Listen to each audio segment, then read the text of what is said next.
Hi everyone. So today I will start very important topic in differential calculus, and it is in continuation with limits and continuity, and it's differentiability. So let's start differentiability. So let us understand what is meaning of differentiability. Differentiability, it has two meaning. So first of all I'm writing its geometrical meaning. Geometrical meaning.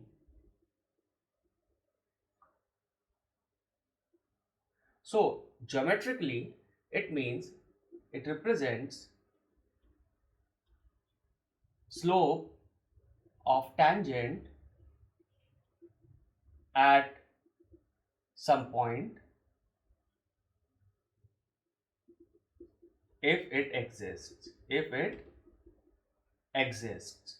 And physically, what it represents,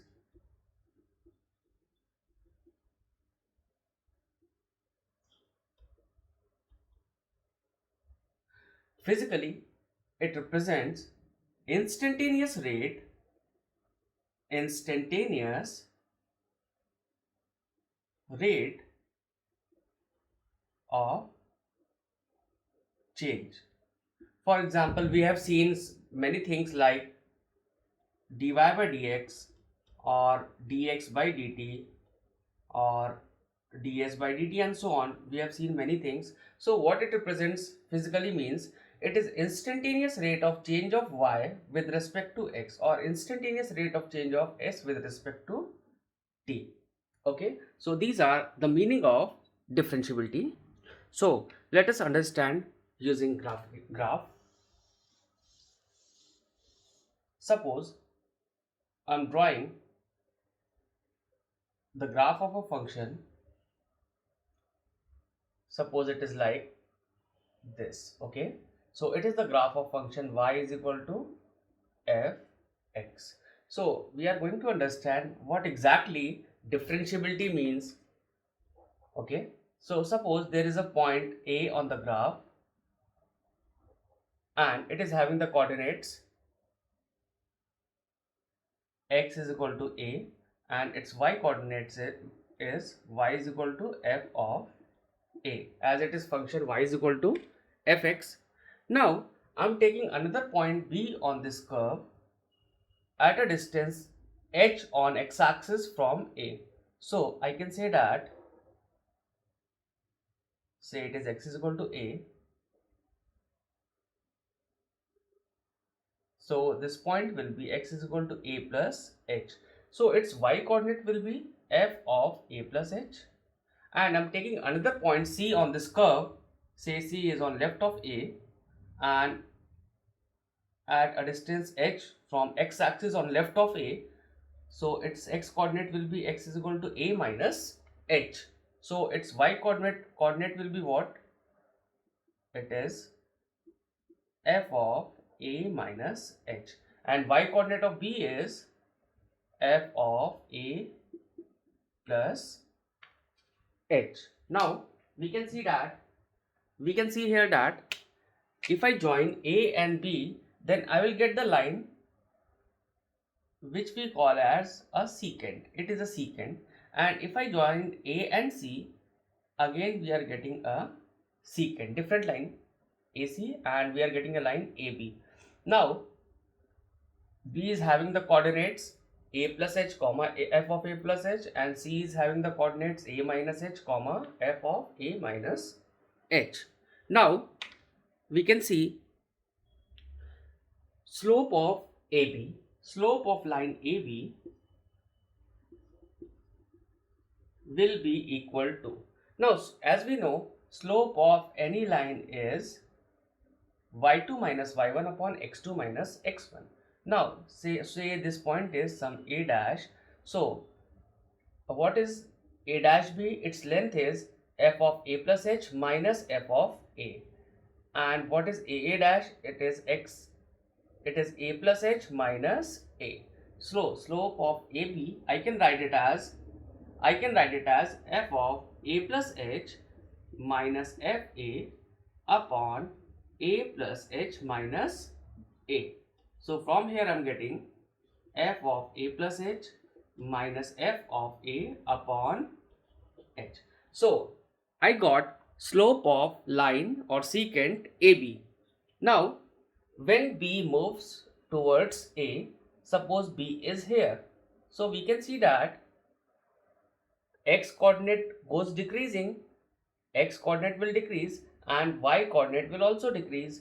Suppose B is very close to A. Say B is about to touch A, but it is not equal to A, but it is very close to A.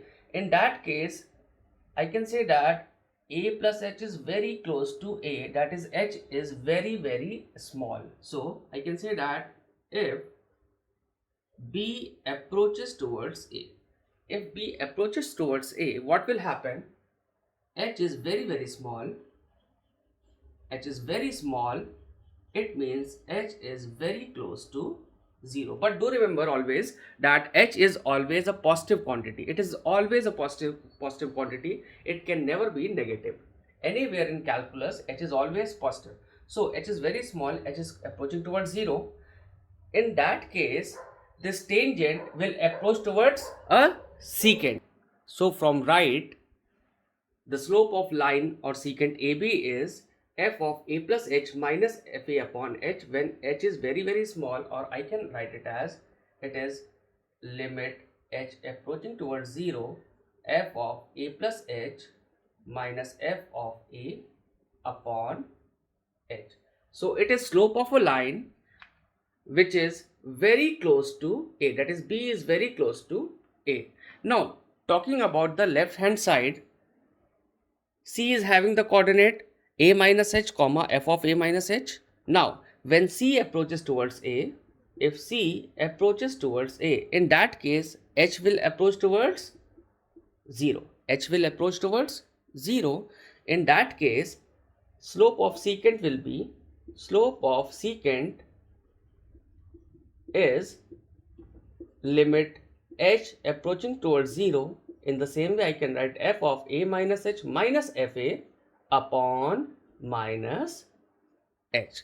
So we have found the slope of secant on right side of a, that is limit h tending to 0 f of a plus h minus fa upon h, and slope of secant from left side of a, that is limit h tending to 0 f of a minus h minus fa upon minus h. Okay, so a function is differentiable or derivable at x is equal to a if the slope of secant from right, it is equal to slope of secant from left. So I'm writing function y is equal to fx is derivable, it is derivable at x is equal to a if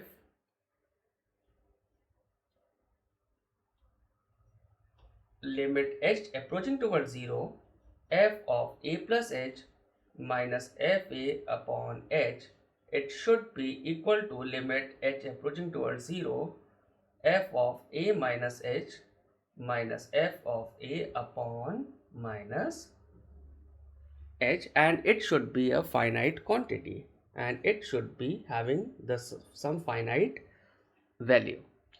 So we can see that in the following graph, left secant is like this and right secant is like this. So when C will approach towards A, this secant will approach towards tangent at A. If I draw tangent at A, it is something like this. We can see that when C will approach towards A, the secant will move approaching towards A, and if B approaches towards A, this line, the secant is also approaching towards A. That means both lines are approaching towards tangent. So I can say that tangent at any point A, it is the limiting case of secant through A. So I'm rubbing these things.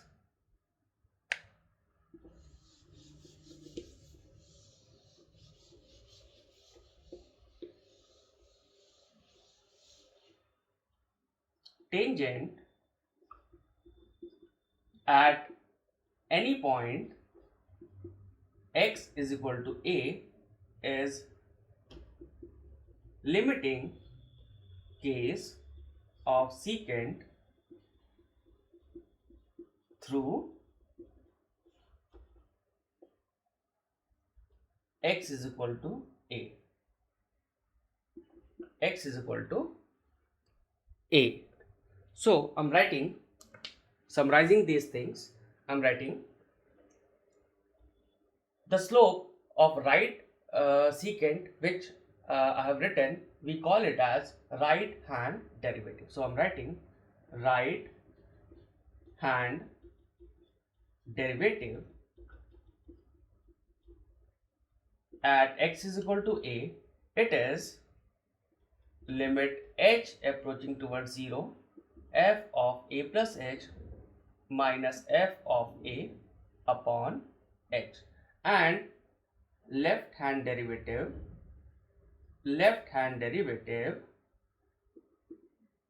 at x is equal to a, it is limit h approaching towards 0, f of a minus h minus fa upon minus h. Okay, fine. So I'm rubbing this, and after this I'm writing existence of derivative. Existence of derivative.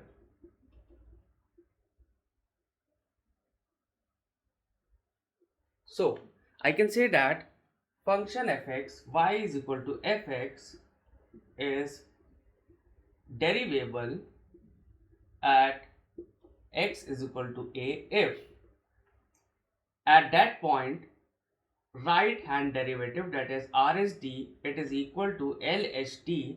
It should be some finite quantity, and RSD can also be written as f dash a plus, it should be equal to LSD is f dash a minus, it should be finite, or I can write it as limit h approaching towards 0, f of a plus h minus f of a upon h, it is equal to limit h approaching towards 0, f of a minus h minus fa upon minus h, and it should be a finite quantity.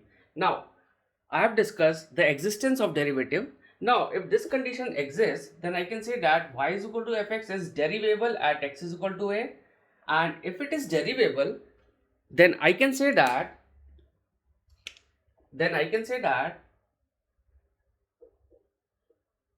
it implies we are getting a smooth curve at that point. If function is differentiable at some point, then we can say that we are getting a smooth curve at that point. Also we can say that if we are getting a smooth curve, it means we can draw a tangent of unique slope at that point. It means we can draw a tangent of unique slope at that point. And if we can draw a tangent of unique slope at that point, we can say that the curve is smoother at that point. And also we can say that if we are able to draw the tangent at that point, it means slope of tangent is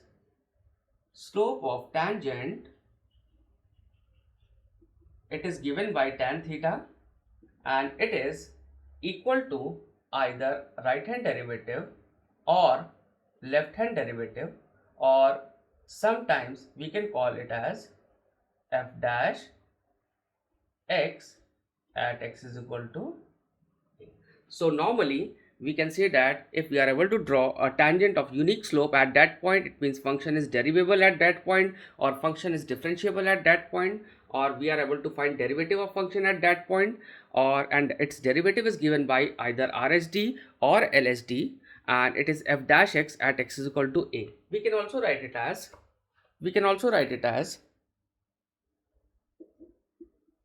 derivative at x is equal to a. We can call it as f dash a. Okay, we can also call it as f dash a. Also sometimes we call it as dy by dx at x is equal to a, or sometimes it is also represented as dy by dx, draw a line that like this, at x is equal to a. Sometimes it is also called as first order derivative. It is also called as first order derivative, or sometimes also it is represented by y dash, or sometimes also it is represented by y1. Okay, these are all the ways to represent the same thing. If function is derivable at x is equal to a, so these are all the values of derivative. Another way to write the same thing, derivative. Or I can also say that it is y dash at a. And one very important point I'm going to write, in questions you can see a word called gradient. So it is also called as gradient. So what is gradient? Gradient means slope, and slope means dy by dx. So I hope these all things are clear to everyone. I'm going to rub. After this, we are going to discuss few theorems, important points. So first one is, if there are two functions fx and gx, and if fx and gx both are derivable at x is equal to a, if both are derivable at x is equal to a, then we can say that then some function fx plus minus gx, or difference function, or division function fx by gx, or multiplication function fx into gx, these all functions are also derivable at that point. Do remember here that gx should not be 0. Alright. Second is, if one function is, if one is derivable and other is non-derivable, and other is non-derivable, then in that case what will happen? If one is derivable and other is non-derivable, then the sum and difference function, that is f plus minus g of x, sum or difference function, is always non-differentiable, always non-differentiable. And we cannot say anything about product or division. Product or division. We can't say anything about multiplication and division. Third point is, if suppose both functions are non-differentiable, if both fx and gx are not differentiable at x is equal to a, what it means? That it means we can't say anything about some difference, product or division function.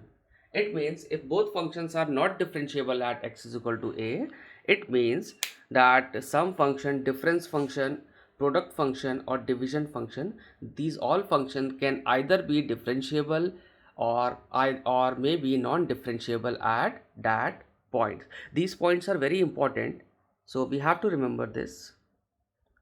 Next point is, if a function is differentiable, if a function is derivable at x is equal to a, if function is differentiable at any point, then it guarantees that this function is continuous at that point. It implies this function is continuous at that point. Okay, if fx is derivable, then we can say that fx should be continuous at that point. But if fx is continuous, then it is not necessary that at that point function is differentiable. So I can say that, but converse is not true. But converse is not true. So I am rubbing this.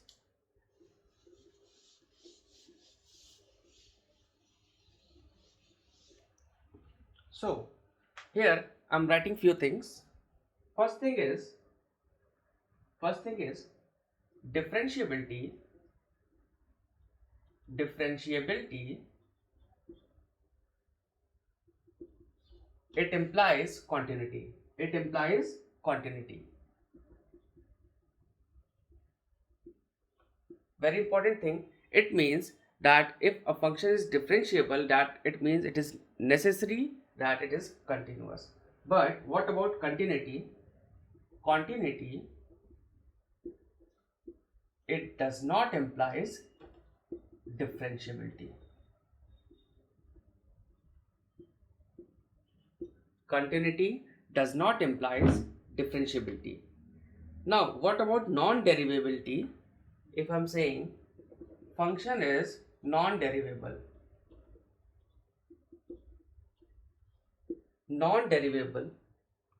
it does not implies discontinuity. It does not implies discontinuity.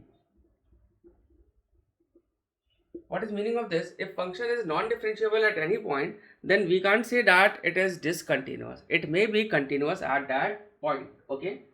But discontinuity,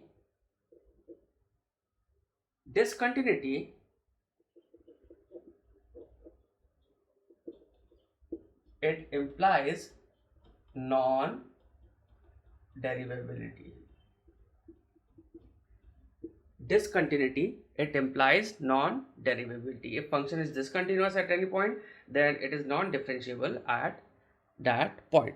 Now in this 2 points I'm going to write, these are very important. So I'm assuming that f dash a plus is p.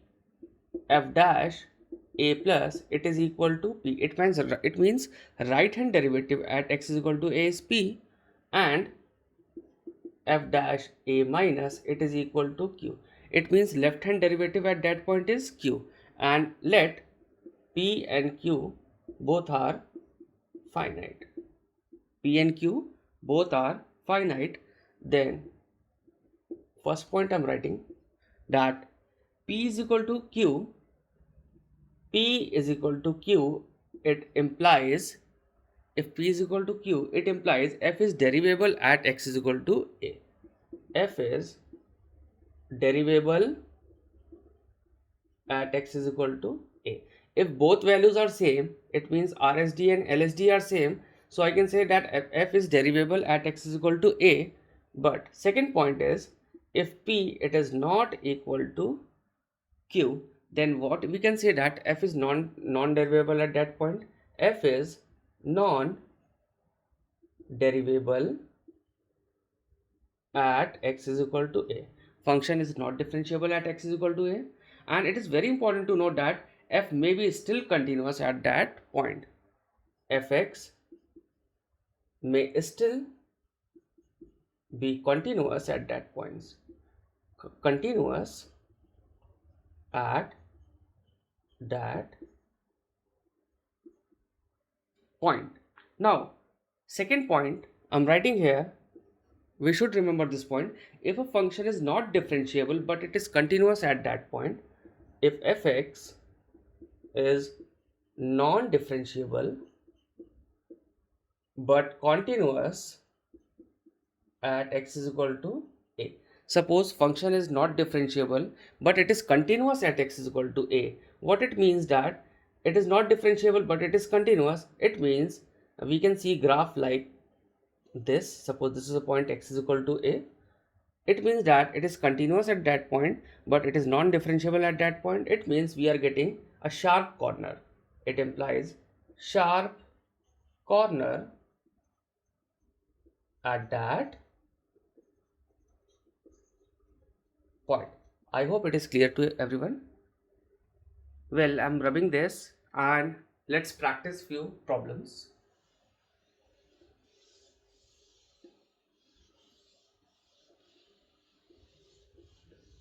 So write on the first problem.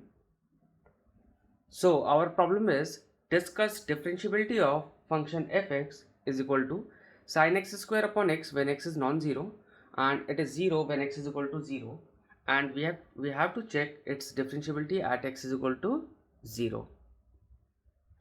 So to check differentiability, first check for continuity. So I'm writing check for continuity at that point x is equal to 0.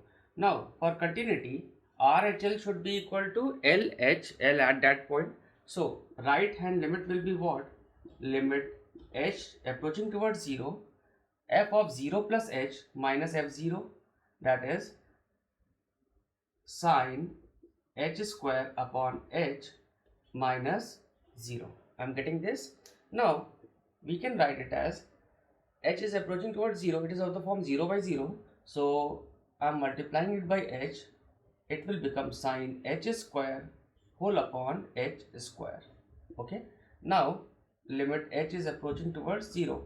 Now this thing is approaching towards 0 and it is of the form sine x upon x, where x is approaching towards 0. So this limit will approach towards 1 and h is approaching towards 0. So RHL is equal to 0. Talking about left hand limit, I can write it as limit h approaching towards 0, f of 0 minus h, that is sine minus h whole square upon minus h minus f0, that is 0. I can write it as limit h approaching towards 0, sine minus h square can be written as sine h square upon, it is minus multiplied by h in denominator and numerator. Now look at this, this limit is 1 and we can take minus outside, there won't be any problem. Now this limit will approach towards 1 and it is approaching towards 0, so final limit is approaching towards 0. So we can see that RHL is equal to LHL and it is a finite quantity 0. So I can say that fx is continuous at x is equal to 0. Now we have checked for continuity at that point. Now let's check for its differentiability. So if I find RHD, right hand derivative, it is equal to limit h tending to 0, f of 0 plus h minus f0 upon h, that is sine h square upon h minus 0 upon h. Now we can clearly see that it is of the form sine h square upon h square, so this limit will approach towards 1. Now talking about left hand derivative, it is f0 minus h minus f0 upon minus h. So I can write it as it is sine h square upon minus h into minus h. Okay, h is approaching towards 0. So I can say that this limit will approach towards 1. Now we can see that RHT and LHT both are equal to 1. RHT, it is equal to LHT and it is equal to 1. So I can say that this function is differentiable at fx is differentiable at x is equal to 1, or I can say that derivative at x is equal to a function is differentiable at x is equal to 0, or we can say that derivative at x is equal to 0 is 1. Okay, so if RHD is equal to LHD and it is some finite quantity, then we can say that differentiation or derivative of function at that point is that value RHD or LHD. So this function is differentiable at x is equal to 0. I hope this problem is clear. I'm going to rub this.